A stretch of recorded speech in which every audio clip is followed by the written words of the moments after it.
La semana pasada arrancamos con los temas de producción uno. Bien, estuvimos viendo básicamente toda la parte de terminación de pozos y además vimos una pequeña introducción de algunos sistemas de extracción, ¿sí? En la clase de hoy vamos a ver algunas herramientas de producción, ¿sí? Desde, o sea, todo de producción uno, ¿sí? Vamos a seguir en producción uno. Vamos a ver algunas de estas herramientas que nosotros utilizamos para la producción de pozo en primera instancia y digamos que vamos a ver también, como dice acá, el primer sistema de producción, que es el sistema de surgencia natural, que básicamente es un sistema, como su nombre lo indica, natural, en donde la intervención del humano es prácticamente nula. Ya vamos a ver cómo funciona. Y bueno, y eso veríamos en la clase de hoy día. Así que arrancamos.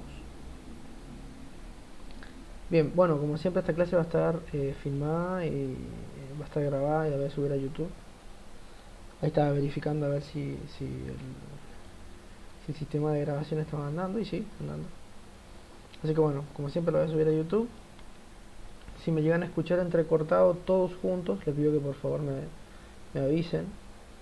Y si tienen alguna duda, como siempre, ya saben que me pueden parar y pueden preguntar.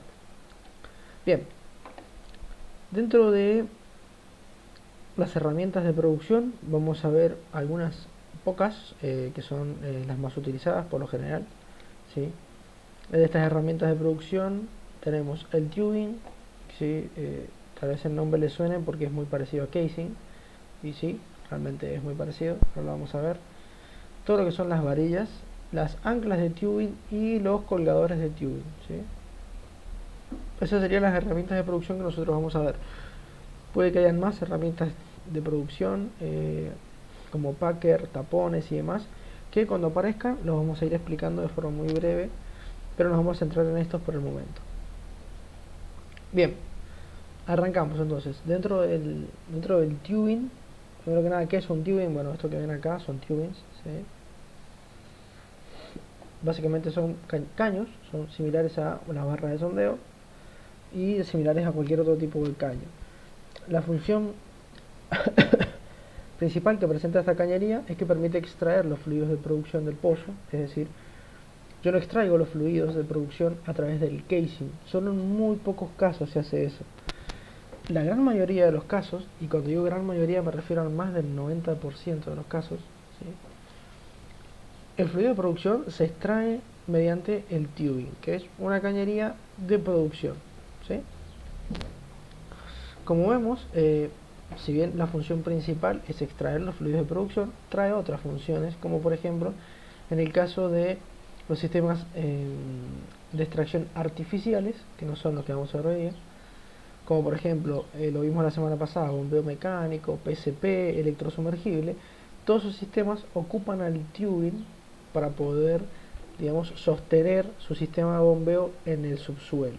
Bien, es lo que nosotros hoy vamos a llamar bomba de profundidad. Ya nos vamos a ver, hay varios tipos, pero esa es la segunda función que cumple el tubing. Bien,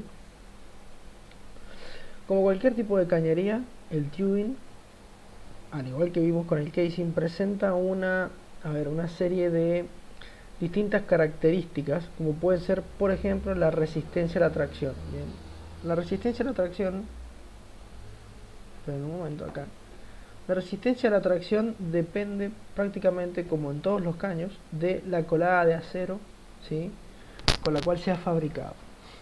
¿Qué quiere decir la colada de acero? Bueno, nosotros cuando hacemos estos caños se hacen con un acero determinado. Ese acero se llama colada de acero. Vienen muchos tipos, ¿sí? Nosotros recordemos que el acero es hierro con aleantes, ¿sí?, o con aleaciones. Dependiendo de la cantidad de aleaciones que posea y el porcentaje de cada aleación, es el tipo de material que voy a obtener como resultado. Hay algunos materiales, como el N, por ejemplo, dentro de los aceros se clasifican por lo general en letras, ¿sí? El N, ¿sí?, la letra N representa un acero que presenta una buena resistencia a la tracción, ¿sí? Después tenemos los HC, por ejemplo, que son mucho más resistentes. Y, como digo, la letra hace alusión básicamente a qué tipo de acero tenemos. Es decir, hierro con cuánto porcentaje de los distintos aleantes o aleaciones tenemos dentro del material. Y, como vemos, es una letra, que en este caso es el N, seguido de un número. El número, por lo general, nos representa la resistencia a la fluencia, es decir, la resistencia a la atracción que presenta, ¿sí?, esta cañería. Es el número siempre multiplicado por 1000. Como vemos, tenemos 80. Si lo multiplicamos por 1000, me da la cantidad de PSI, es decir, la cantidad de libras por pulgada cuadrada que presenta su resistencia a los distintos esfuerzos. En este caso sería 80.000. Bien, 80.000 PSI es lo que puede soportar este tipo N80. Los HC, por ejemplo, son 110. Es decir, que pueden soportar 110.000 PSI de esfuerzos. Bien, si bien, como vemos acá, perdón, cambié de imagen sin querer. Como vemos acá, estos tubing presentan una rosca, ¿sí?, hembra, y de otro lado deberían presentar una rosca macho. Hay muchos tipos de tubing, que los podemos clasificar en dos en función de las roscas que poseen. Hay algunos casos de tubing en los que no tienen hembras, es decir, no tienen box, como ven acá, no tienen el orificio con la rosca por dentro, sino que tienen machos, ¿sí?, en ambos extremos. Es un doble pin de conexión que se llama. Es decir, nosotros tenemos el tubing, la rosca, el tubing y la rosca del otro lado igual. Bien, entonces para poder unir un tubing con otro, yo necesito una cupla que tiene que ser doble hembra, ¿sí? En el caso que vemos en la imagen, esa cupla ya la tienen agregada. ¿Bien? Y a su vez existen otros modelos de tubing en los cuales básicamente es muy similar a una barra de sondeo. Es decir, yo tengo un pin y un box del otro lado, ¿sí?, o un portamechas o cualquiera de estos tubulares. Tengo un pin y un box, es decir, un macho y una hembra, entonces no hace falta agregarle cupla. Bien, existen de los dos tipos, se ocupan los dos tipos por igual, no tienen ningún tipo de preferencia uno respecto del otro. Bien, y ahora vamos a hablar un poco del ajuste del tubing y algunos de los inconvenientes que poseen, ¿sí? No sé si de la anterior quedó alguna duda.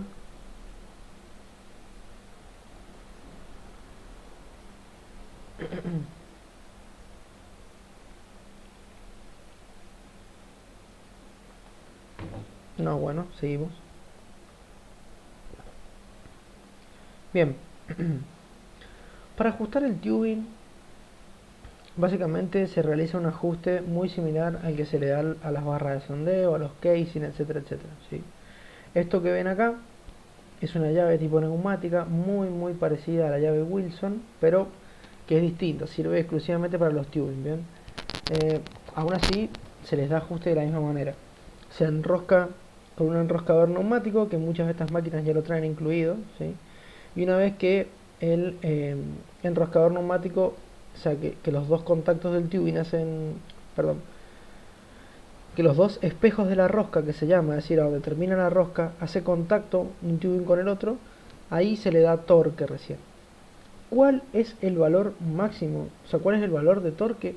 Viene todo especificado en una serie de tablas, al igual que las barras de sondeo y al igual que los casings, ¿sí? Esto es muy parecido. Obviamente la máquina se calibra para que, digamos, ese torque esté dentro de los valores asignados. Los tubing, a diferencia de la barra de sondeo, que traen un valor establecido, los tubing traen un mínimo y un máximo, ¿sí? Entonces yo tengo que sí o sí pasar el mínimo y sí o sí estar por debajo del máximo. Entonces tengo un rango de torques, ¿sí?, entre el mínimo y el máximo. Voy a poner mínimo y máximo, bien, en los que sí o sí tengo que estar. Yo no me puedo estar por debajo del mínimo y tampoco puedo estar por encima del máximo. Tengo que estar sí o sí en el medio. En el campo, de forma práctica, no es lo ideal, pero se suele hacer bastante. Se calcula una especie de torque promedio entre el mínimo y el máximo, y después se se saca el 75% y el 125% y se está entre esos valores. No es lo ideal, pero se realiza mucho esta maniobra. ¿Bien? ¿Por qué es muy importante que el tubing esté con el torque justo? Bueno, porque en caso de no estarlo, esto también pasa para las barras de sondeo y también pasa para los casing, ¿bien? Pero se los estoy explicando solamente en tubing, pero pasa en todos los elementos que se enroscan uno con otro, ¿bien? En caso de dar torque excesivo, se produce esto, un estiramiento del pin, es decir, yo me pasé del máximo. Se produce un estiramiento del pin y un abocardamiento del box, ¿sí? Es decir, el pin se estira y el box se abocarda. ¿Qué significa esto? Yo cuando enrosco algo, ¿sí? Y llega a su máximo, si yo le sigo dando fuerza, se producen dos efectos. Primero que nada, que el box, ¿sí? Supongamos que fuese la tapa, es decir, el elemento que tiene la rosca hembra, tiende a abrirse de más, ¿bien? Y en caso metálico se tiende a romper, ¿sí? Mientras que el pin, es decir, las distintas roscas que tiene el macho, tienden a estirarse una respecto de la otra. ¿Por qué? Porque tratan de seguirse enroscando y no se puede. Entonces se produce esto, un estiramiento del pin, un abocardamiento del box. Un tubing que tiene o el pin estirado o el box abocardado no sirve más. ¿Bien? Este tipo de tubing no sirve más, hay que descartarlos. Por lo general, estos elementos cuando su rosca está mala, o su rosca se ha estirado, o los dientes están comidos, etcétera, etcétera, etcétera, no sirven más. Entonces se tira, bueno, se tira. Se le da digamos, una disposición final adecuada, ¿bien? Como si fuera tipo basura industrial, y no se utiliza más y se procede a utilizar, digamos, nuevos tubing, ¿sí? Bien, ¿qué pasa en caso de dar torque insuficiente? Es decir, torque que esté por debajo del mínimo. A ver, en principio a la rosca, tanto del pin como del box, no les pasa nada. Solamente queda floja el ajuste, ¿bien? ¿Qué pasa? Se producen dos cosas. Primero que nada, cuando yo desciendo esa herramienta, al estar flojo, va a tender a moverse constantemente. Este movimiento constante, eso ya lo habíamos visto, produce fatiga, ¿sí? La fatiga, a la larga, ¿qué significa fatiga? Que el material está expuesto a movimientos y deformaciones constantes y repetitivas. Esto hace que los elementos metálicos se rompan, ¿bien? El claro ejemplo es cuando yo agarro un alambre, le hago una pequeña muesca y el alambre lo doblo alrededor de esa muesca y se termina cortando. Eso es fatiga, ¿sí? Es decir, le aplico esfuerzos sucesivos, alternantes y constantes todo el tiempo, y eso provoca que se rompa el material. Esto pasa con los tubing, ¿sí? Y en segundo, supongamos que no se rompa el tubing, bien. Lo que sí o sí se va a producir es un lavado en la rosca, que es el dibujo que ven acá, miren. Esto es un lavado. ¿Qué significa un lavado? Como por el tubing va a venir el fluido de producción que tiene petróleo, agua y gas. Si este petróleo, ¿sí? Si este petróleo de que nosotros estamos hablando, este fluido de producción, se mete por entre medio de la rosca, que esto solamente pasa cuando tengo un ajuste insuficiente de las roscas, ¿sí? De los tubing. Cuando el fluido me mete por entre medio de la rosca, lleva tanta presión y lleva tanto gas y lleva tantos sólidos y fluidos corrosivos, etcétera, etcétera, que se terminan comiendo a la rosca. Eso es un lavado de rosca, ¿bien? La rosca se come, se le hacen agujeros, esa zona se debilita, la grieta se empieza a volver cada vez más grande y por consecuente se termina rompiendo el tubing, ¿bien? Así que estamos en la misma, ¿sí? La idea es que esto no debería pasar, ¿bien? Aún así, aún así, aún así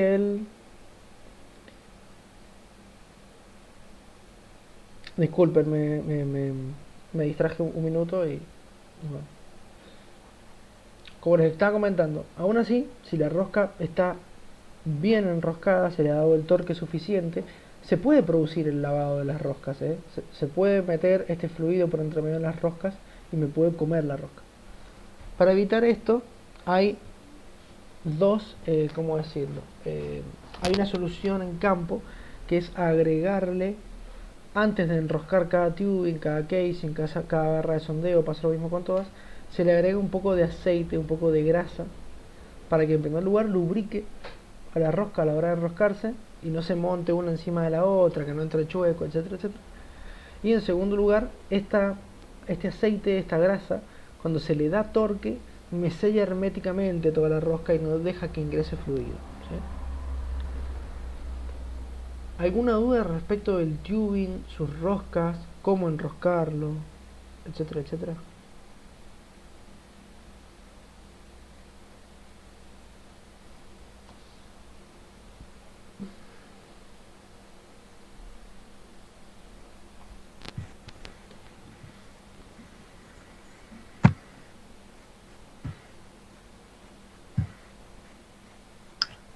No, todo entendido, profe.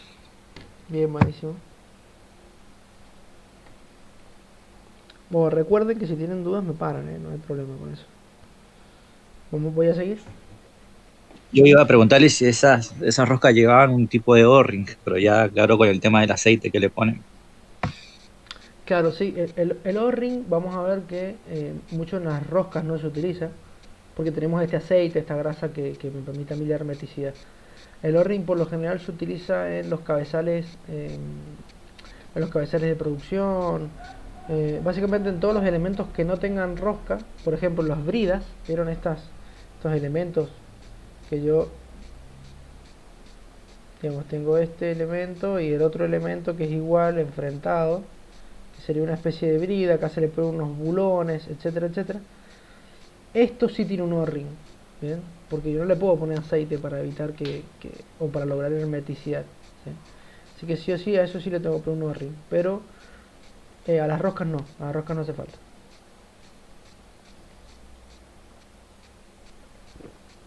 Bien, una vez hablado de los tubing, vamos a proceder a hablar un poco de las varillas de bombeo, ¿sí?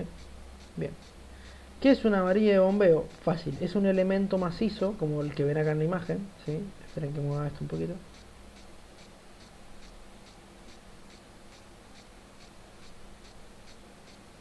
Bien, es un elemento macizo como el que ven acá, ¿bien? ¿Sí? Que tiene la función principal de básicamente conectar, ¿sí?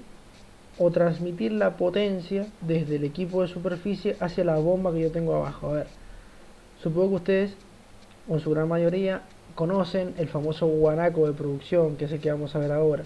O sea, la clase dentro de un par de clases. El guanaco de producción, o también conocido como la cigüeña, etcétera, etcétera, tiene una serie de varillas. El sistema que yo tengo en la superficie es el sistema de potencia, pero la bomba del sistema está abajo del pozo, cerca de la roca productora, ¿no? Entonces, para poder descender o para poder transmitir esa potencia de la superficie hacia abajo, se utilizan varillas, ¿sí? Al igual que para las bombas PCP, si son los únicos sistemas que utilizan varilla, por lo general, surgencia natural, electrosumergible y gas lift no utilizan varillas. Los otros dos sistemas sí, que serían A y B o bombeo mecánico y la bomba tipo PCP o por cavidades progresivas. La única diferencia es que el A y B sube y baja, mientras que la PCP da vueltas. Pero como los motores están en la superficie y yo tengo que transmitir esa potencia hacia abajo, se transmite con varillas. Básicamente es como un eje, para que quede un poco claro, ¿no? Un eje extremadamente largo de una varilla conectada con otra. ¿Qué particularidad tienen las varillas que las diferencia de un tubular, como tanto los de perforación como del tubing de producción? Fácil, es que la varilla de bombeo es maciza, ¿sí? Es un pedazo de acero macizo, ¿sí? Elemento macizo de acero, fíjense. Es decir, no tiene huecos, es un elemento macizo de acero. ¿Bien? Nada más.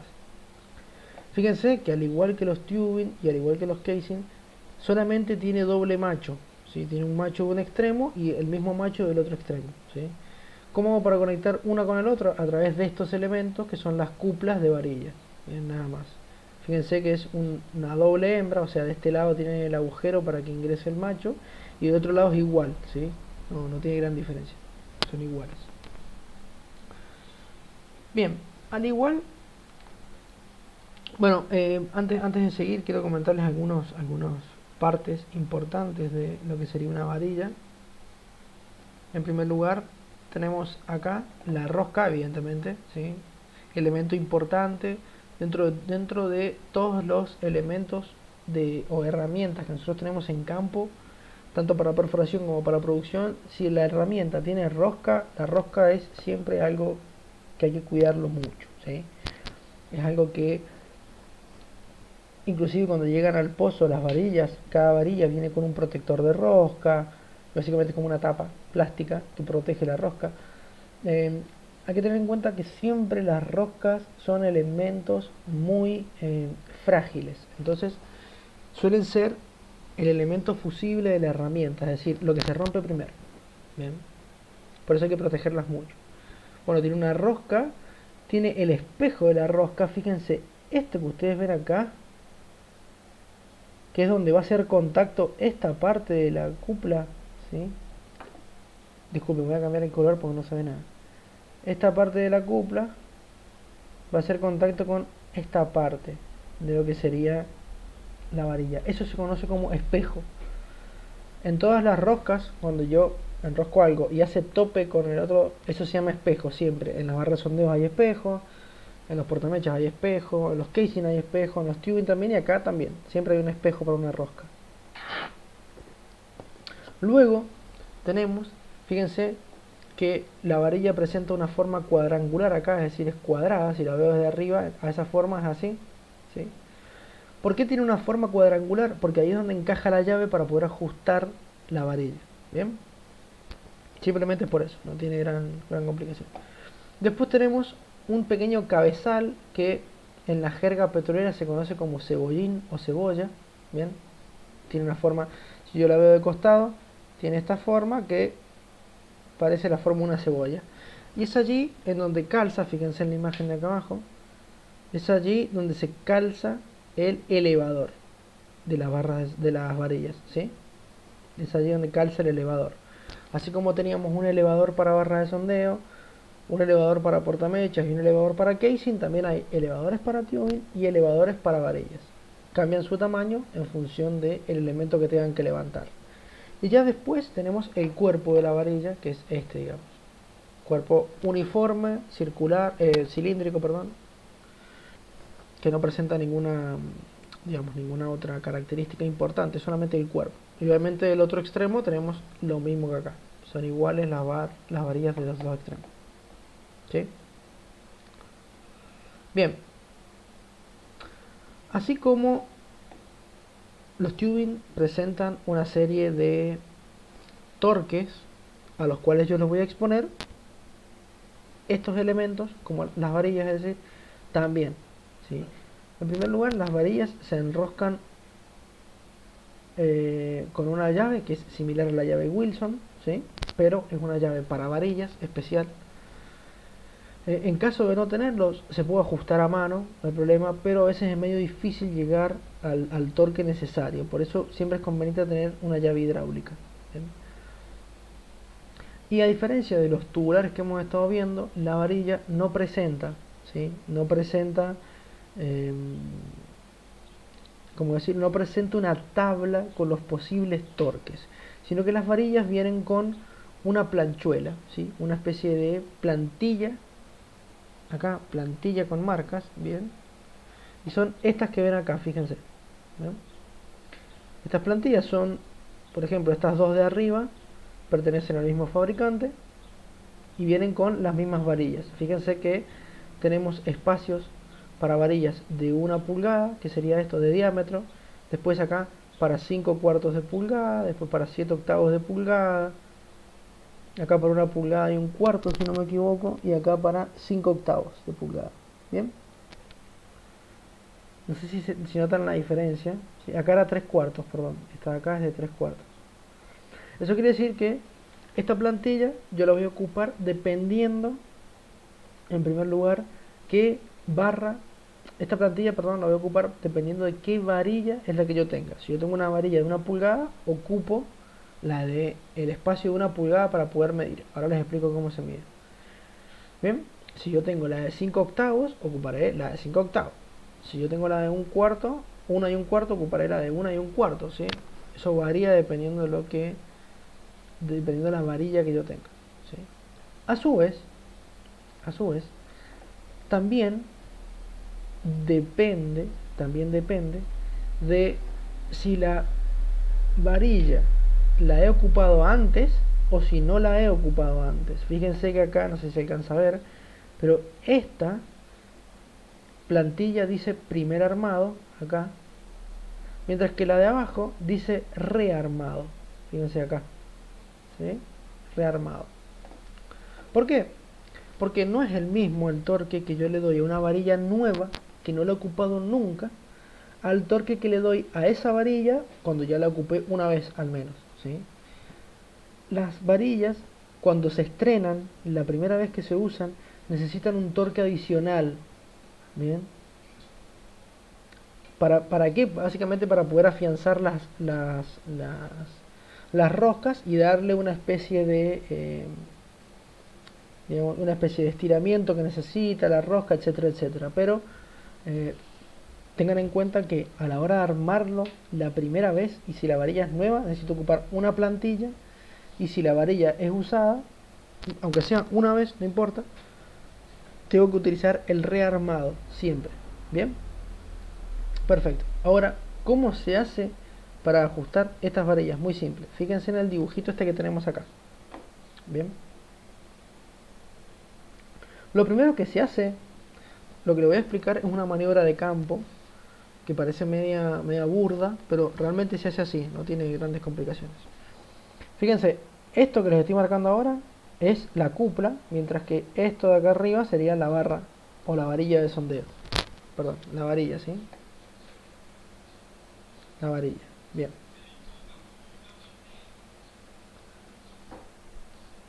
Perfecto.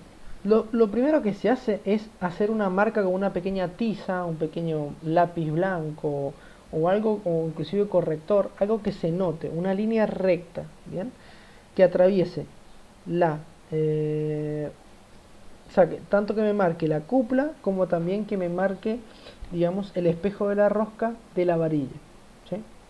Una vez que se hace esto, primero que nada obviamente se tiene que haber enroscado hasta hacer contacto un elemento con el otro. Una vez que se hace contacto, ahí se marca. Y una vez que se marca, ahora se puede enganchar la llave en esta zona y se le da torque. ¿Cuánto torque se le da? Es muy simple. Fíjense, marco, primero pongo la plantilla en el elemento y fíjense, pongo la plantilla, acá tenía en un principio las dos líneas juntas, que coinciden con la línea del medio de la plantilla, ¿bien? Después, esperen que borre porque se va a hacer mucho desastre. Una vez que se da torque, la línea de arriba, que sería la de la varilla, empieza a moverse mientras que la de la cupla queda fija. ¿Hasta dónde se tiene que mover la de la varilla? Hasta la otra marquita que tiene, desde acá hasta acá, ¿sí? Cuando llega allí, listo, se le ha dado el torque final. ¿Se entendió más o menos? ¿Quieren que lo explique de vuelta? No sé si les ha quedado claro o no. ¿Cómo es el procedimiento?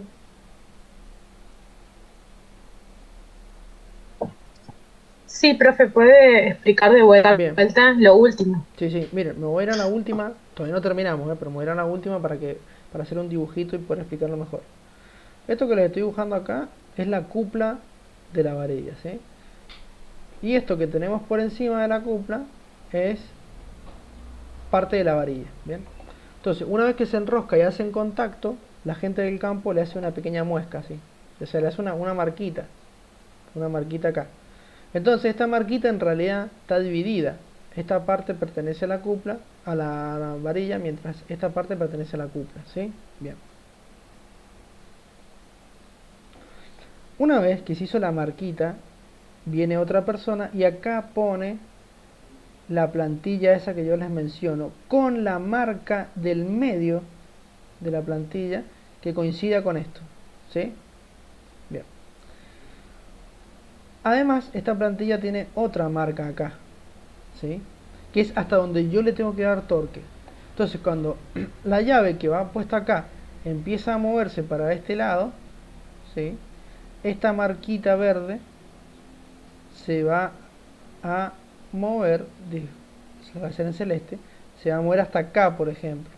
Y esta tiene que coincidir con la marca que yo tengo en mi plantilla, ¿sí? ¿Quedó más o menos claro? Es así de simple, realmente no tiene gran complejidad. Sí, profe, ahora quedó claro. Me había Bien, confundido con la otra imagen. está bien. Sí, es que la otra imagen se ve un poquito medio amontonado, pero no consigo una imagen mejor. Pero miren, volviendo, si volvemos, permítanme hasta acá.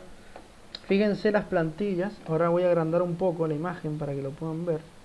Fíjense que las plantillas presentan, se ve en grande ahora, ¿verdad? Sí, profe, ahora se ve bien. Bien, a ver, esperen, los voy a marcar y después voy a... Bien. Fíjense donde he marcado. Tenemos una marca en el medio, que es a donde yo tengo que ponerla. Fíjense acá, donde yo pongo la plantilla. Y después una marca un poquito más oscura para el otro lado, o sea, hacia uno de los extremos. Eso quiere decir que cuando yo gire la barra y le dé torque, la marca que hice con la tiza tiene que llegar hasta esa marca negrita oscura que está allí, ¿sí? A su vez, ahora se ve un poquito mejor, como les puedo decir, como les comentaba hace rato. Fíjense que hay la misma plantilla sirve para un montón de diámetros de varillas. ¿Por qué? Porque el fabricante nos entrega estas plantillas y sirve para toda su gama de varillas. ¿Bien? Desde una pulgada y un cuarto, 5 octavos, 3 cuartos, 7 octavos, etcétera, etcétera, etcétera, ¿sí? Pero básicamente es eso, ¿no? No tiene gran complejidad. Se le hace una marca con la tiza, se pone la plantilla, se gira y se gira hasta que la marca esta que hice con la tiza coincida con la marca siguiente. ¿Bien? Y así sucesivamente. No tiene gran complejidad, es eso nada más. Profe, la Sí. plantilla, ¿va adherida a la cupla o de qué material es? No, la plantilla es un pedazo de plástico que yo lo apoyo, hago la maniobra y lo saco. Nada más. Es como si fuese un pedazo de plástico. No. Pedazo de plástico con las formas estas que ustedes ven acá. Disculpen. Es, como decía, es un pedazo de plástico con las formas estas que ustedes ven acá. No es que va adherido. Pongo cupla, enrosco y ahí yo le apoyo la cosita esta, nada más, no va prendida, nada, se la tengo que tener con la mano. Le aplican el torque con la llave, doy la voz para que paren, saco la plantilla y sigue. Sí, tal cual, es una herramienta de mano, es una plantilla que tiene este tamaño, o sea, del tamaño de una mano, es así, de este tamaño. Entonces yo la agarro, la apoyo, como una tarjeta de crédito un poquito más grande, para que se den una idea. No. ¿Sí? No sé si más o menos quedó claro. Sí, perfecto, es algo que se presenta ahí y ahí nomás se quita. Exacto, Yo tal pensé cual. que la posibilidad que podía haber ido. Y yo las varillas las conozco, he tenido la posibilidad de conocerlas, así que la cupla me imagino que tiene un diámetro muy parecido, no es una pieza grande. Sí, tal cual. Miren, sí, eso es importante lo que acaba de mencionar el compañero. Las varillas se ven mucho, porque en las chacaritas, como las decimos nosotros, en este lugar donde venden chatarra, se venden las varillas usadas, se utilizan mucho para las rejas de casas, o sea, en la metalurgia son muy usadas, ¿sí? Es un material muy resistente, así que es muy bueno. Algo que mencionó el compañero es que sí, la cupla tiene el mismo diámetro que tiene la barra, siempre, la varilla, perdón. Se me confunde la palabra barra con varilla. Si la varilla es de 1 milímetro, de una pulgada de diámetro, la cupla también va a ser de 1 pulgada de diámetro, bien, Por eso yo puedo apoyarlo sobre la cupla. Como dijo el compañero, es un elemento de plástico, hablando ahora de las plantillas, es un elemento de plástico que solamente se presenta, es decir, yo lo apoyo, lo termino de ocupar y lo saco, nada más. Bien. Bien, ¿alguna duda hasta acá?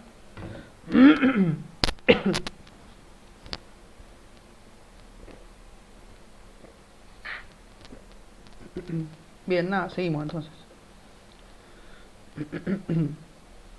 Les pido disculpas si me escuchan toser un poco y demás. Estoy medio congestionado, ¿sí? Estoy medio resfriado, así que les pido disculpas.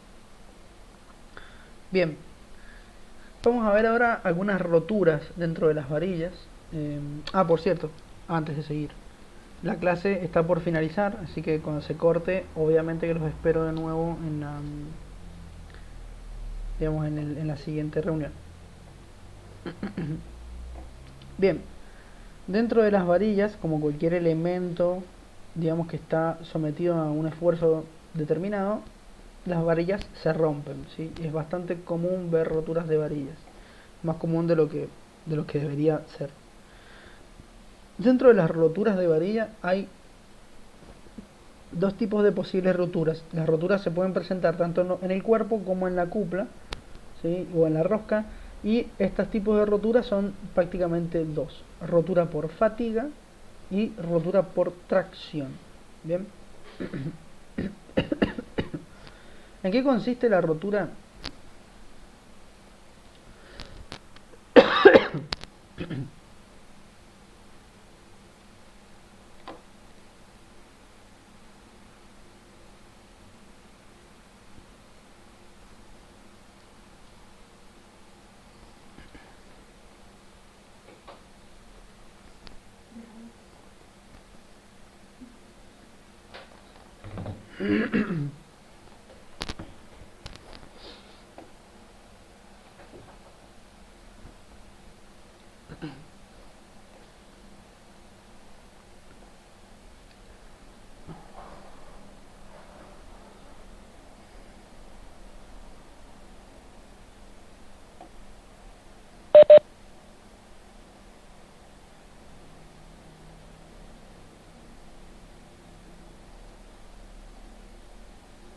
Disculpen, se cortó, llegó el tiempo límite, así que esperamos a que se, se metan los otros compañeros y seguimos.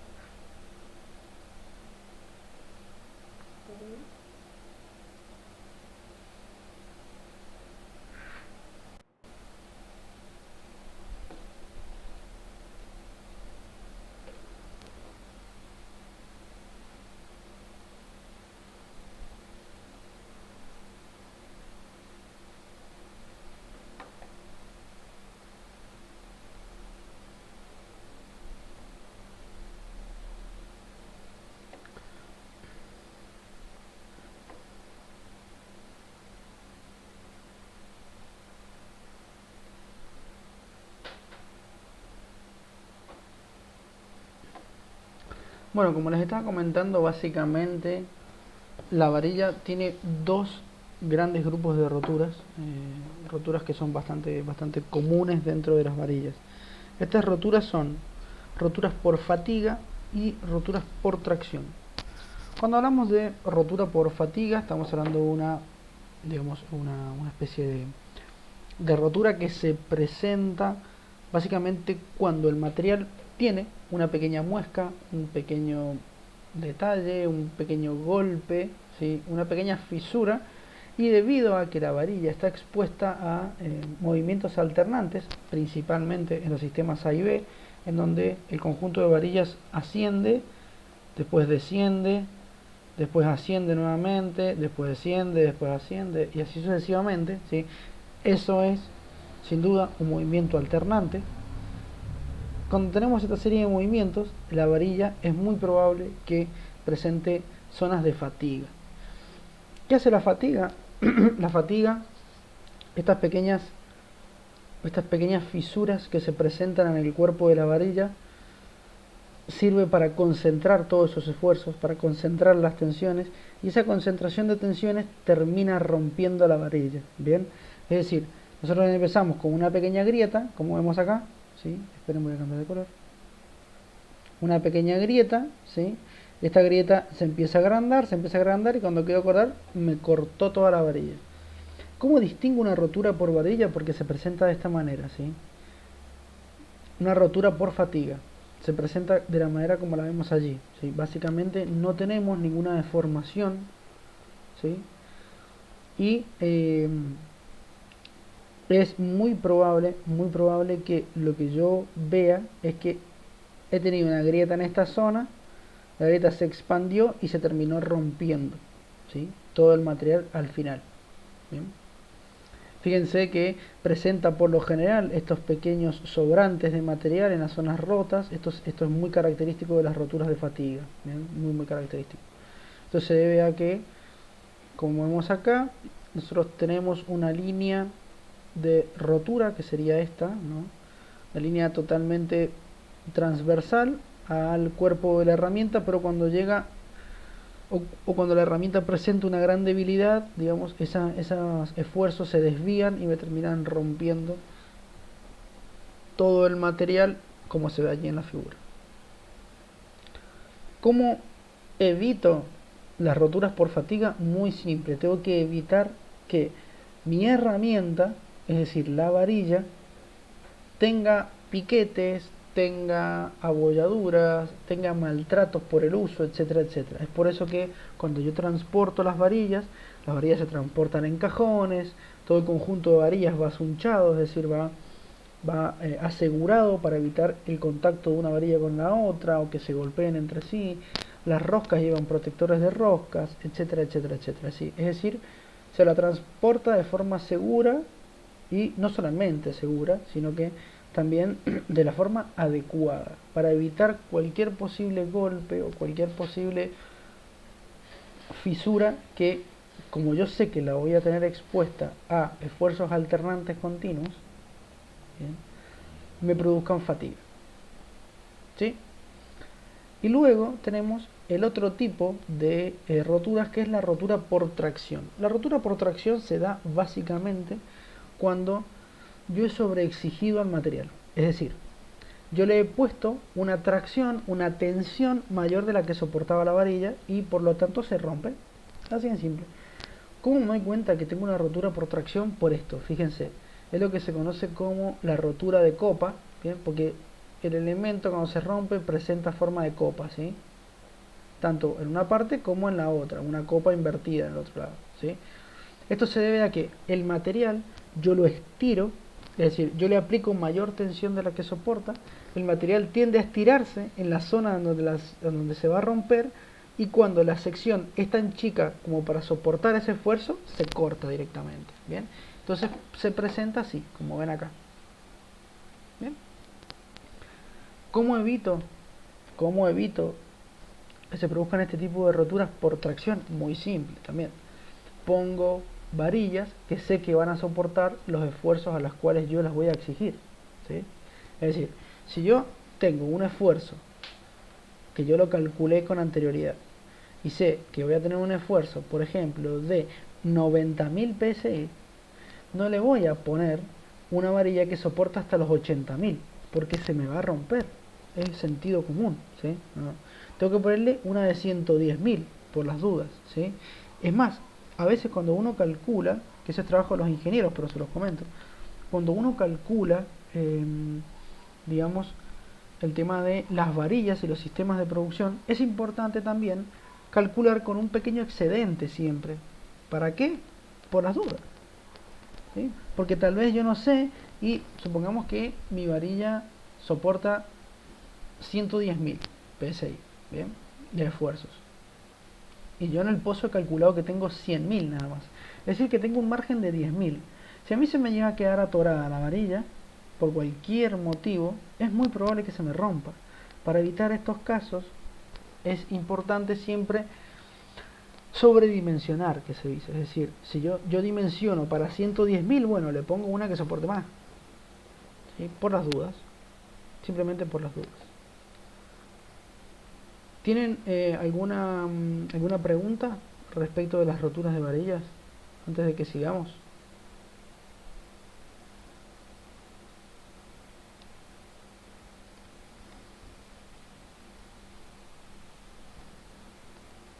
Pues seguimos entonces. Bien.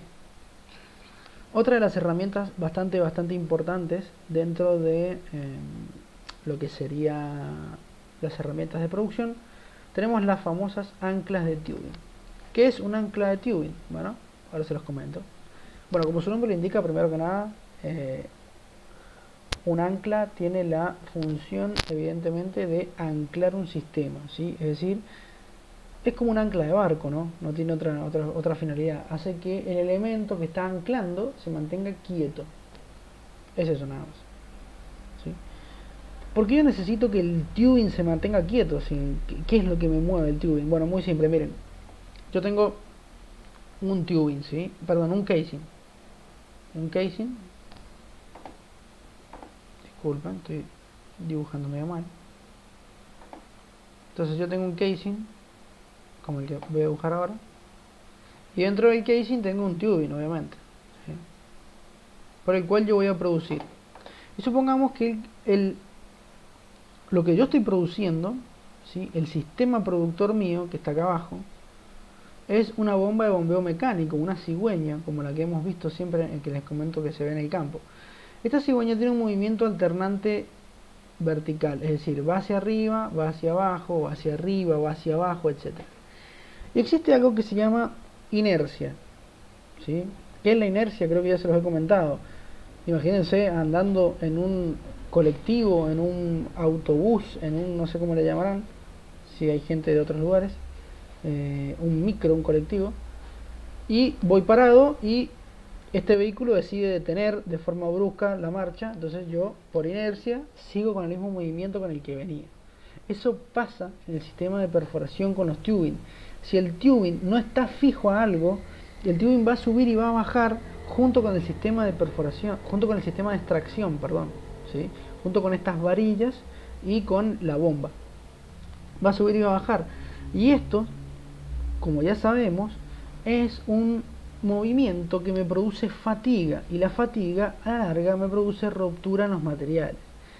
Para evitar esto se utilizan las anclas de tubing. ¿Qué es el ancla de tubing? Es un elemento como el que vemos acá, que se coloca entre dos tubing, es decir, yo tengo tubing, acá pongo el ancla y debajo del ancla pongo otro tubing, ¿sí? Y así.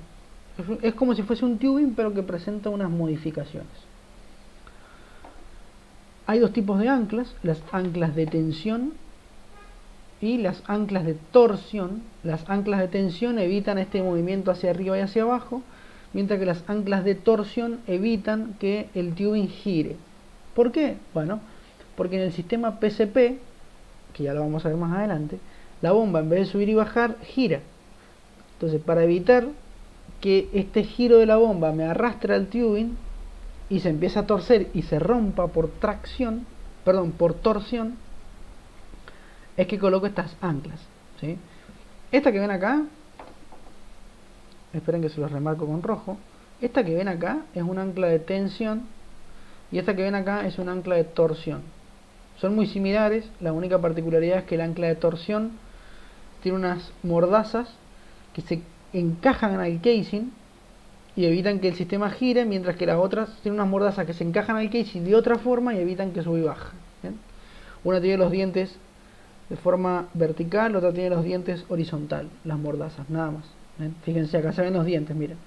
Acá tengo dientes así, horizontales, mientras que acá tengo dientes verticales. Entonces, esta es de torsión, ¿bien? Porque evita que se gire cuando se calzan los dientes en el casing.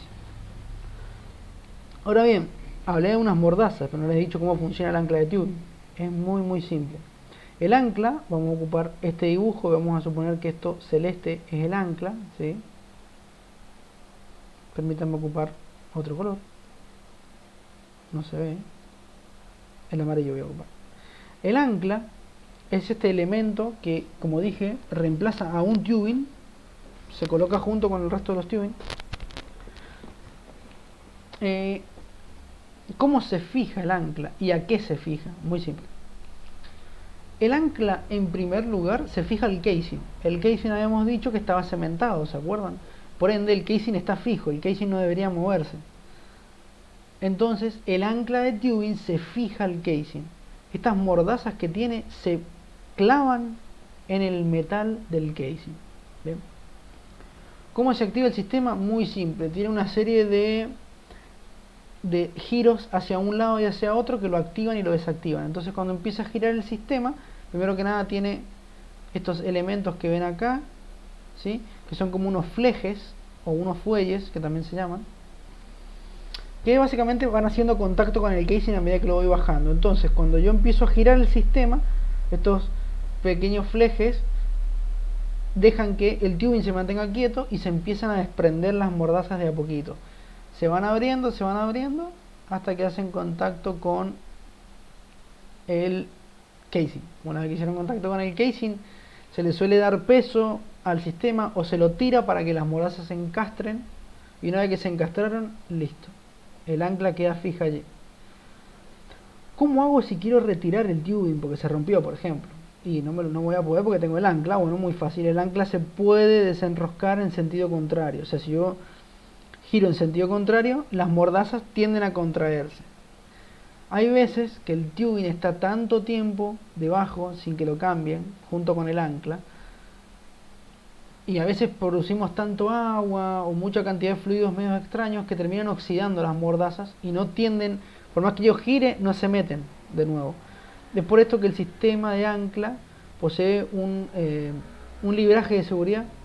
Básicamente desde arriba tiro una pequeña pelotita por entre medio del tubing, y esa pelotita calza en un pequeño elemento que es un perno y rompe el perno. Entonces cuando rompe el perno se aflojan las mordazas automáticamente, quedan todas flojas y yo puedo retirar el sistema. Es muy simple. ¿Sí? Muchos pernos de seguridad, en vez de funcionar con pelotitas, funcionan con peso y tensión. Yo le doy mucho peso o mucha tensión y se rompe el perno, y una vez que se rompe, listo. Puedo retirar el sistema porque quedan las mordazas todas flojas. ¿Sí? Sí, es como que he roto el ancla. Es una manera de romperlo, pero no rompo todo el sistema, sino que rompo un pequeño perno. Entonces después, cuando saco el ancla, le cambio el perno y listo. Y sigue funcionando igual. ¿Alguna duda respecto de las anclas de tubing?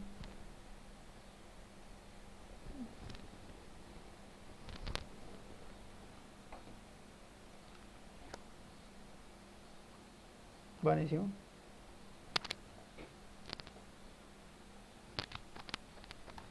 Es un sistema, como le digo, no tiene gran complejidad, pero bueno, cumple las funciones de un ancla tradicional que evitan que se nos mueva el sistema. Bien, y ya por último, dentro de las herramientas de tubing, vamos a hablar de los colgadores de tubing. ¿Se acuerdan que habíamos visto la cabeza de pozo? ¿Sí? El cabezal de pozo en la intubación, vimos que teníamos distintas secciones y en cada sección nosotros teníamos colgada una tubería. Bueno, por encima de este cabezal de pozo va el colgador de tubing o bonete, que se llama. Bien, es una herramienta bridada o roscada dependiendo de la presión que tenga que soportar. Fíjense, el elemento roscado, si el colgador es roscado, soporta hasta máximo 3000 psi, mientras que si el colgador es bridado puede soportar más presión que 3000 psi. El 3000 psi es el mínimo.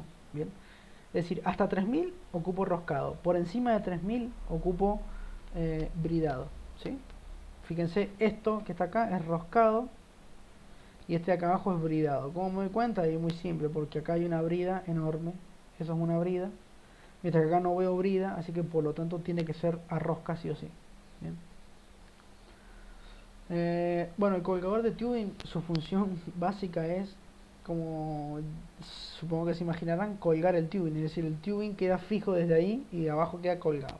Bien, es eso nada más.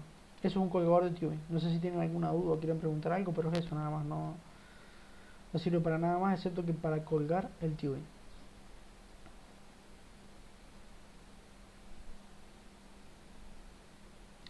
Bien, entonces ahora vamos a entrar un poquito en su urgencia natural. Nos quedan 4 o 5 diapositivas y terminamos. Otra clase corta como siempre. Bueno, su urgencia natural. Nosotros habíamos mencionado las urgencias ya en la unidad número 5, no sé si se acuerdan, que vimos perforación y vimos todo el método de control de surgencias. ¿Bien? En perforación, decir surgencia es básicamente una mala palabra, ¿no? Es como que... no, si bien obviamente que no está prohibido, pero no es una condición que nosotros quisiéramos tener en nuestro pozo, ¿sí? Eso es lo que pasa con una surgencia natural dentro de la perforación. Ahora bien, ¿qué pasa durante la producción? Bueno, para los agentes de producción, lo mejor que le puede pasar en la vida es tener una surgencia natural. Es decir, es tener un pozo que surja de forma natural. ¿Por qué? Muy simple. Porque no tengo que bajar ningún sistema de extracción. Yo bajo una serie de tubings y nada más. Y el pozo me entrega fluido solo. Es decir, yo estoy aprovechando la fuerza de la naturaleza, la fuerza del fluido, esta presión que presenta en su roca, de la cual proviene, para producirlo. No hago más nada. ¿Entiendes? Entonces, ¿por qué a la gente de producción le gusta tanto la surgencia natural? Muy simple. Porque es el método más económico para producir petróleo, ¿sí? Y a su vez, bueno, hoy en día prácticamente no quedan muchos pozos de surgencia natural, ¿bien? Pero es lo ideal, siempre ha sido lo ideal. Los pozos, a ver, para resumir un poquito y dejarlo un poquito más claro, nosotros le decimos surgencia natural a la salida del fluido de producción del pozo mediante medios naturales. Estos medios naturales son grandes presiones, ¿sí? Y altos porcentajes de gas, ¿sí? Para que un pozo sea surgente natural, estas dos condiciones son las que se dan en su mayoría. Son pozos con altas presiones y pozos con una cantidad de gas altísima, ¿sí? Entonces, el gas en conjunto con la presión me permiten levantar todo este fluido, ¿sí? Ahora voy a explicar cómo es el proceso de surgencia natural, porque si bien, a ver, si bien más o menos lo conocemos, les quiero explicar un poquito de detalle, qué es lo que pasa durante la producción, etcétera, etcétera, etcétera, ¿sí? Bien, como mencioné hace ratito, la surgencia natural es un proceso por el cual, un proceso más bien natural, por el cual el petróleo y el fluido de producción, es decir, agua y gas junto con petróleo, salen de forma natural del pozo, sale debido a determinadas condiciones que presenta la roca de la cual proviene este petróleo. Bien, genial. Esto es posible solamente cuando las presiones del pozo son elevadas, las presiones estáticas del pozo que se conoce, ¿no? Pero básicamente cuando la presión de la roca es tan grande como para poder vencer todas las pérdidas de carga, el pozo produce. Ahora les voy a explicar bien cómo es esto con el dibujito que tenemos acá en el costadito. Acá, en esta roca yo tengo una presión, ¿sí? Una presión determinada. Bien. El fluido con esta presión tiene que pasar por toda la roca, meterse al pozo, del pozo subir, llegar hasta la boca del pozo, de ahí ir hacia la batería, ¿sí? Y una vez en batería se separa dentro de los separadores y el gas va por un lado y el petróleo se almacena y se trata en una serie de tanques. Bien, todo este camino que yo les acabo de dibujar, ¿sí?, presenta lo que se conoce como pérdidas de carga. ¿Qué es la pérdida de carga? Es pérdida de presión que el fluido sufre porque obviamente tiene que vencer todo este circuito, ¿sí? A ver, supongamos, a mí me gusta tomar como ejemplo para esto los ríos siempre. Para la gente que vive en Mendoza y conoce más o menos ríos, no sé si han visto el caudal y la cantidad de agua que se presenta en los ríos en la zona montañosa y el poco caudal o inclusive las pocas presiones de fluido que se encuentran en las zonas más alejadas de la montaña del río. Esto se debe básicamente a que el río ha perdido energía, el río pierde presión, ¿bien? Porque, digamos, la misma tierra le va quitando esta energía, ¿sí? Básicamente, ¿por qué le quita energía? Y porque si no el fluido no se podría mover. Si el fluido no pierde energía, no se puede mover. Para que el fluido se mueva de acá hasta acá, tiene que atravesar todo este camino, ¿bien? Y para atravesarlo, sí o sí tiene que gastar energía, ¿bien? Porque si no, no puede. Esta energía nosotros la podemos medir como presión, ¿sí? Entonces, las pérdidas de carga son las pérdidas de presión que sufre el fluido a medida que se mueve por el sistema. Para que un pozo sea surgente, la presión estática del reservorio tiene que ser lo suficientemente grande como para poder vencer todas las pérdidas de carga de la roca, el interior del pozo y todo el circuito hasta llegar a su tratamiento. ¿Sí? Repito, para que un pozo sea surgente, la presión estática del reservorio tiene que ser lo suficientemente alta como para poder vencer todas las pérdidas de carga que va a sufrir en la roca, en el pozo y en todo el circuito de superficie hasta llegar hacia el tratamiento final. Si la presión estática del reservorio es altísima, pero no lo suficientemente alta como para vencer todas estas pérdidas, el pozo no es urgente. ¿Bien? Sí, tal vez surge hasta la boca de pozo y se me queda ahí. ¿De qué me sirve? Si no lo necesito en la boca de pozo, al petróleo lo necesito en la planta de tratamiento mucho más adelante. Entonces, si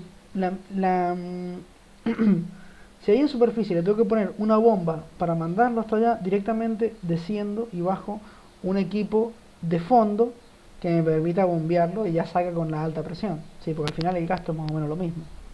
¿Sí? Hasta ahí quedó claro. Si no lo explico antes de seguir, porque le quiero explicar esto de los gases, pero quiero ver si les ha quedado claro lo que les comenté.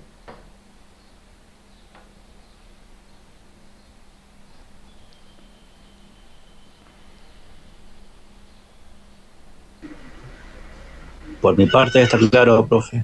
Bien, bien, bien. Bien, sigo entonces. Si realmente tienen una duda, en serio, párenme y pregúntenme, no pasa nada. Ustedes consulten. Otra cosa importante es el alto contenido de gas. Los pozos urgentes son bastante recurrentes cuando nosotros tenemos mucha presencia de gas. ¿Por qué se debe esto? Porque el gas lo que hace es ayudarme a aumentar estas presiones que tiene el reservorio, básicamente. En realidad lo que hace el gas es alivianarme las pérdidas, pero lo podemos traducir como un aumento en la presión, ¿sí? Mientras más gas tenga yo con mi fluido, este gas va a evitar que tenga tantas pérdidas de carga, entonces me va a ayudar a las urgencias. Entonces, repito, ¿cuándo tenemos urgencia? Cuando tengo presión estática tan alta como para poder vencer todas estas pérdidas de carga, y además cuando tenemos mucho gas, porque este gas me ayuda, en cierta manera, a través de la modificación de la densidad de los fluidos a disminuir las pérdidas de carga, básicamente, ¿sí? Nada más. Dentro de los sistemas de surgencia, ¿sí? Que voy a tener que hacer un dibujito, ¿sí? Dentro de los sistemas de surgencia tenemos dos tipos, el tipo TCP y el tipo tapón con taponera, porque a ver, si bien como les dije, el pozo directamente me produce y no tengo que hacer nada, pero sí o sí tengo que bajar un tubing para poder producir por tubing, porque si no tendría que producir por el casing y estoy en un problema ahí porque bueno, el casing no está diseñado para producir. El casing está diseñado para poder mantener o para poder dar estabilidad al pozo, pero nada más. Fuera de eso, el casing no sirve para otra cosa. Me aísla zonas y demás, pero no sirve para producir. El caño utilizado para producir es el tubing. Entonces sí o sí tengo que bajar el tubing. Ahora bien, hay dos métodos, un TCP y un tapón con taponera. El TCP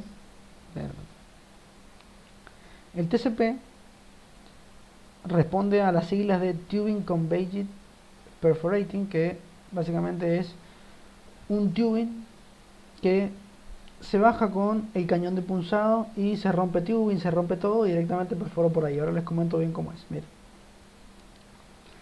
yo tengo mi pozo, ¿sí? Lo voy explicando paso por paso. Yo tengo mi pozo, ¿sí? Al pozo se baja el tubing con un packer. Ahora les comento lo que es un packer, ¿sí? Y en el fondo el cañón de punzados. ¿Se acuerdan cuando hablamos la semana pasada de cuando yo tengo que punzar el casing. Bien, bueno, acá se baja el cañón de punzados directamente con con el tubing, ¿sí? Obviamente que ahora les comento bien cómo funciona. Se baja junto con el tubing, ¿sí? Una vez que se llegó a la profundidad deseada, acá abajo iría el cañón de punzado y acá arriba va el packer. Ahora se los dibujo. Y acá arriba va el packer, ¿sí? ¿Qué es el packer? El packer es un elemento que se utiliza junto con los tubing, que cuando yo le doy peso o le doy mucha tracción al packer, tiene unas gomas que se hinchan y me aíslan el pozo. ¿Bien? Entonces cuando el packer se le hinchan las gomas, me cierra el pozo, ¿bien? Allí. No me lo ha cerrado totalmente porque el tubing sí me deja pasar fluido por dentro de él, pero alrededor del tubing, en esa zona, tengo una goma estirada que hace contacto con las paredes del casing y me lo sella totalmente, ¿sí? Es como un O-ring, básicamente, que se activa mediante una serie de mordazas y un sistema mecánico. Bien, una vez que se fijó el packer, desde arriba se manda una señal para poder detonar los explosivos. Entonces los explosivos se detonan y me rompen el casing junto con todo lo que habíamos mencionado anteriormente, ¿sí? Y una vez que esto pasa, desde arriba se manda otra señal y esta cosa con explosivos ya vacíos se desprende y cae al fondo del pozo. Y listo, ahora puedo producir. ¿Ve? Ahora, como esto es urgencia natural, fíjense, el pozo produce, el fluido sale de acá, se me va a meter por el intermedio del tubing y va a subir. Y si el fluido se quiere meter por entre medio del casing y el tubing, no puede, porque llega hasta el packer y de ahí no pasa, ¿se entiende? Entonces sí o sí va a tender a ir hacia el tubing. Esto es el TCP. Es una maniobra rapidísima y que se está utilizando mucho para los pozos de surgencia natural. Entonces yo, en vez de punzar bien durante la maniobra de terminación con cable, después bajo el tubing, etcétera, bajo todo junto, bajo tubing con el tren de punzado y el packer. Activo packer, aplico punzados, desprendo esa parte que se caiga al pozo y empieza a producir el pozo. Esto se utiliza solamente cuando yo sé que mi pozo va a ser surgente. ¿Cómo sé que el pozo va a ser surgente? Y porque durante la perforación yo me di cuenta, ¿sí? Cuando yo estoy perforando, si tengo altas presiones y mucho gas y veo que el pozo se me viene, y es urgente, no queda otra. Definitivamente es urgente. Entonces, una vez que yo sé que el pozo es urgente, digo, che, podríamos hacer un TCP, es mucho más rápido, se tarda un par de horas en hacerlo y listo, y el pozo queda listo para producir. Obviamente que presenta un problema, y es que el TCP es más caro que el que les voy a explicar ahora, que es el tapón con taponera. Es bastante más caro, ¿sí? ¿Quedó claro hasta ahí el TCP? Algo que no les haya quedado claro, se los explico de nuevo, no hay problema. Pero quiero que me digan a ver si les quedó claro antes de pasar al tapón con taponera.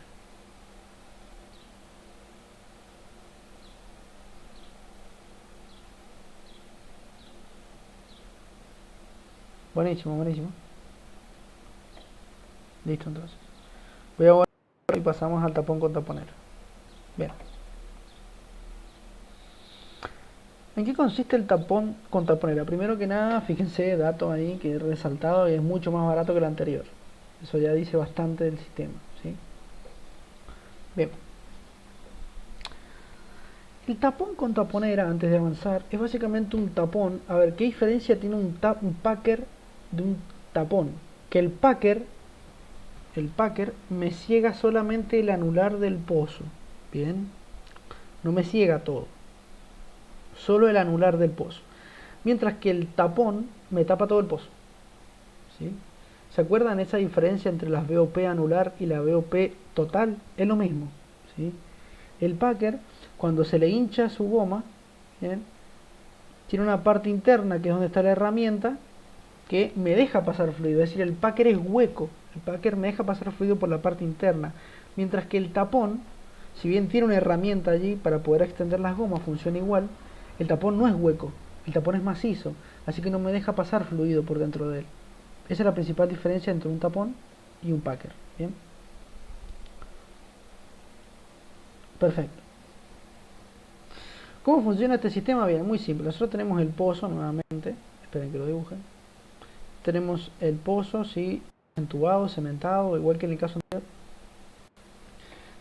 Ahora lo que yo hago es punzar, pero con cable. Esto lo habíamos dicho en la terminación de pozos tradicionales.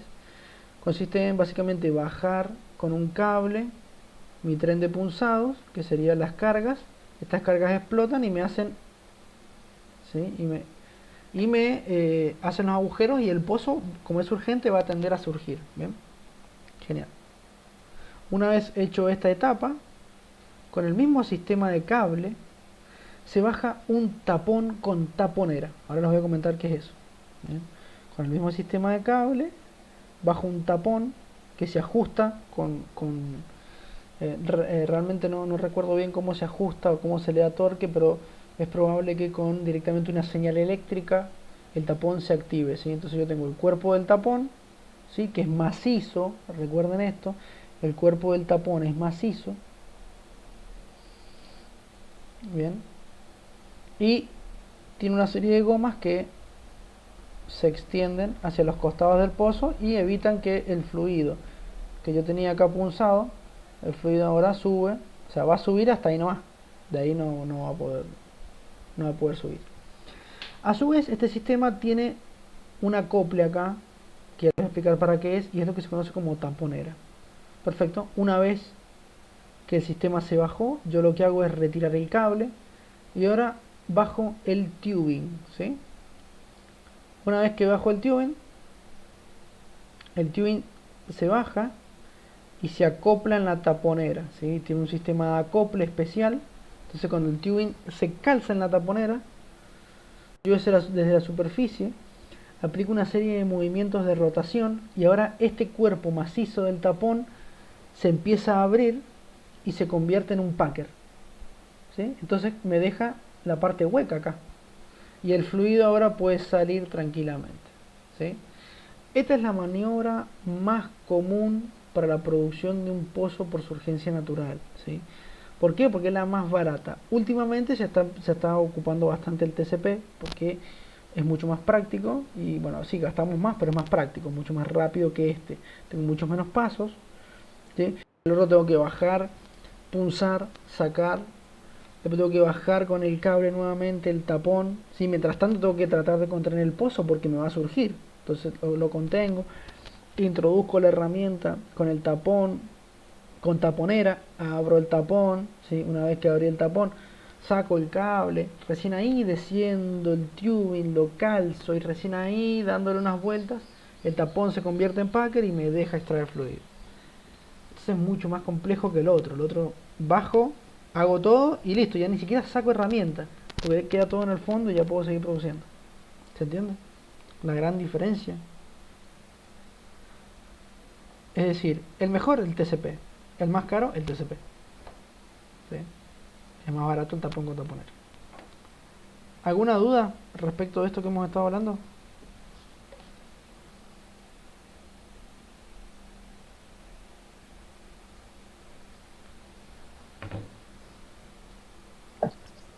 No, profe, todo entendido de mi parte.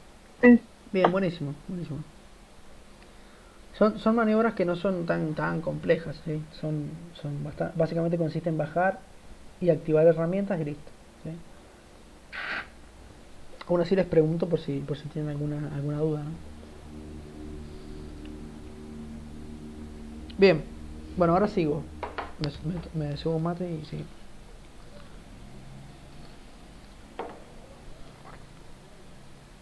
Bien, ahora vamos a ver una especie de tipos de fluidos que salen de un pozo de surgencia natural, porque a medida que el fluido va subiendo, al ir perdiendo energía por las pérdidas de carga, se van presentando distintos tipos de fluidos, ¿sí?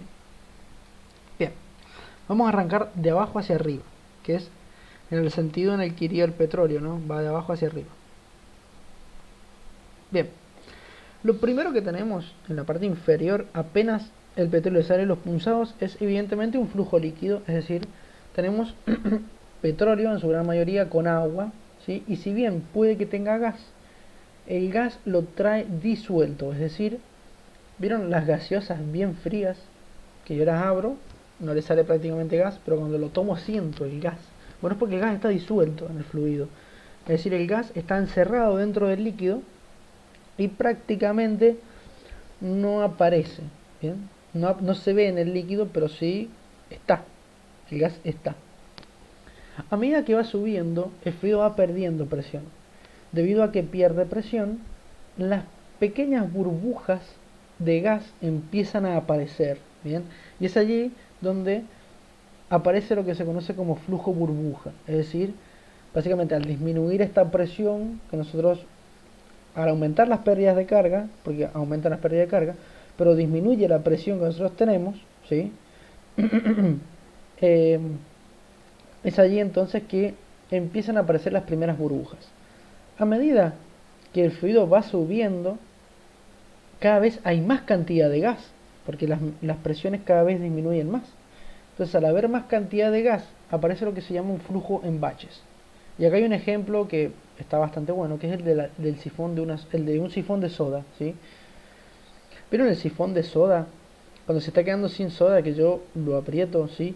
Y por el tubito del medio se ve pasar pequeños baches de líquido con gas, o sea, tengo líquido, gas, ¿sí? Eso es un flujo de baches, donde tenemos pequeñas porciones de líquido que van subiendo. Eso es un flujo de baches.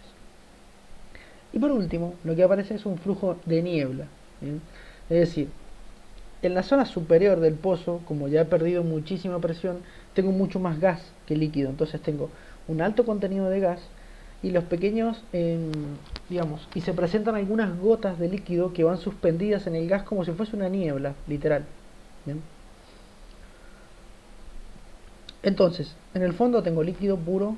A medida que voy subiendo, cada vez va apareciendo más gas y paso de un flujo burbuja, con pequeñas, es decir, pequeñas porciones de gas, a un flujo de baches, es decir, con grandes volúmenes de gas, intercalado líquido-gas, y al final se presenta un flujo de niebla, es decir, donde mi mayoría del fluido es gas, ¿sí?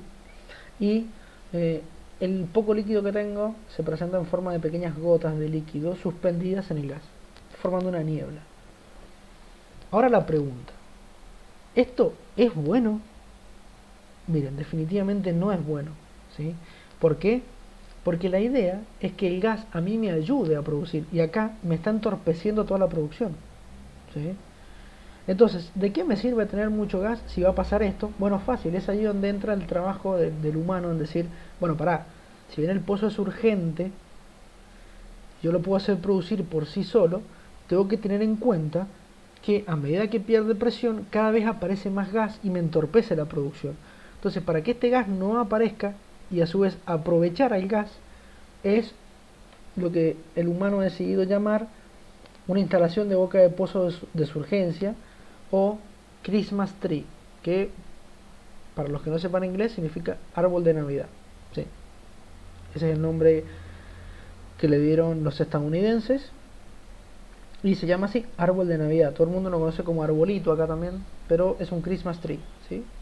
El Christmas tree es la boca de pozo para pozos urgentes. ¿Qué particularidad tiene? Bueno, muy simple. ¿Cómo hago yo para evitar que que el gas que habíamos mencionado anteriormente se libere? Simple. Le hago contrapresión. Si yo, que estoy produciendo todo este conjunto de líquidos con gases, ¿sí? Yo le agrego una contrapresión, es decir, se va a encontrar con un elemento que le va a dar más presión al sistema, este gas no tiende a liberarse. ¿Por qué? Porque la pérdida de presión no ha sido tan grande, ¿sí? Porque yo le estoy dando una contrapresión, es como que lo estoy ayudando. ¿Cómo hago esta contrapresión? Con lo que nosotros conocemos como placas orificios en el Christmas tree. ¿Qué es una placa orificio? Es, como su nombre lo indica, un pedazo de acero con un orificio, ¿sí? Bueno, disculpen ese orificio, pero con un orificio por lo general circular, ¿no? Porque se distribuyen mejor las presiones, pero es es un orificio que nosotros tenemos en la placa. Obviamente que hay placas orificios con distintos tamaños de orificio. Mientras más chico sea el orificio, más contrapresión le produzco al sistema, ¿sí? ¿Se entiende? Lo ideal es producir una contrapresión que no sea exagerada, porque todos diríamos, bueno, mientras más chico mejor. No, en realidad depende del pozo. Sí, mientras más chico, más contrapresión, pero eso no quiere decir que sea mejor. Obviamente hay una serie de cálculos que me van a determinar a mí qué tamaño de orificio tengo que ponerle en el Christmas Tree. ¿A dónde está la placa orificio? Acá, miren. Acá está la placa orificio en el Christmas Tree. Ven que dice estrangulador de superficie. Eso, ahí está la placa orificio, y de acá el fluido sale hacia el tratamiento posterior. Bien. Entonces, resumiendo, para poder evitar que el gas se me escape y me entorpezca la producción, yo le genero una contrapresión desde la superficie. ¿Cómo? Con el puente de producción para surgencia natural, que es el famoso Christmas Tree o árbol de Navidad, el cual tiene una pequeña placa orificio, ¿bien? Una pequeña placa orificio en uno de sus extremos, por los que el fluido al pasar genera una contrapresión. ¿Bien? Fíjense que no es lo mismo la presión que va a tener un fluido en un orificio así que un fluido que tiene que pasar por un orificio así. Mientras más chico es el orificio, más le va a costar al fluido pasar, por lo tanto va a generar una contrapresión más grande. Nosotros le llamamos contrapresión a una presión que va en sentido contrario, ¿no? Eso es contrapresión. Es como, para que tomen el ejemplo, es cuando yo estoy regando con una manguera o estoy ocupando una manguera y le pongo el dedo, ¿sí? Fíjense que cambia el caudal de salida del fluido. Esto se debe a que le he generado una contrapresión con el dedo, ¿sí? Entonces he alterado todo el sistema de presiones en ese punto. Y para atrás también, ¿sí? Bien. ¿Alguna duda respecto de las presiones, los tipos de fluidos que teníamos, el Christmas Tree, lo que quieran?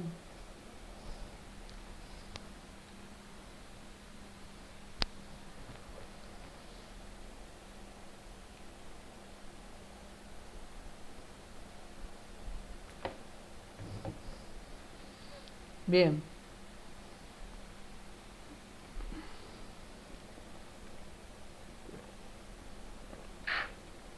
Nada, entonces, genial. Bueno, miren, eso, bueno, ha quedado el dibujo ahí, pero eso sería todo por hoy. Bien. En serio, si tienen alguna duda pueden preguntarme, pero ahora les voy a mostrar qué cuestionario tienen que hacer para poder, digamos, para la semana que viene. Recuerden que no tiene fecha de entrega, pero para la semana que viene. Mientras abro el navegador, pueden irme consultando lo que quieran, ¿sí? No hay problema.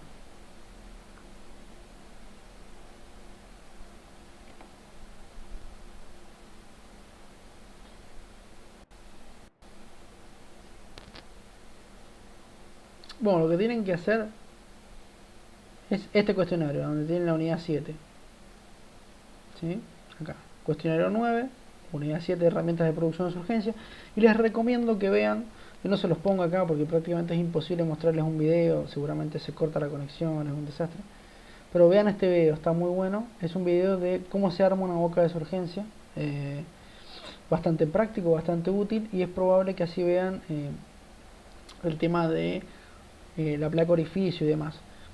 Como les dije, la placa orificio tiene un cálculo, yo no se los mostré, tiene un cálculo recontra avanzado, con un montón de gráficos y demás, que no vienen al caso, porque hay que tener en cuenta todos los cambios de presión que hace cada tipo de fluidos que les mencioné, el líquido, después el de burbuja, después el de baches y por último el de niebla. Hay que tener todo en consideración y demás, entonces es bastante complejo. Pero con esto es suficiente, ¿sí? Lo único que tienen que hacer es el cuestionario número 9 y eso sería todo, ¿sí? Y ahí tienen la teoría y además el video. Y además el video que les voy a subir de la clase por si tienen alguna duda, ¿sí? Así que no sé si quieren preguntar algo o no. La clase está por finalizar, digamos, le quedan menos de 2 o 3 minutos a la clase acá de Webex, así que si no tienen nada que preguntar, esto ha sido todo por esta semana. nos veremos la semana que viene.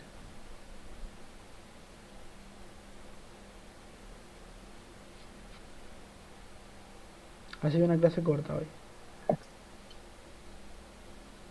De mi parte se entendió todo, profe. Buenísimo, buenísimo. Recuerden que si tienen dudas me pueden consultar después por WhatsApp, no hay problema. En cuanto al práctico, digamos.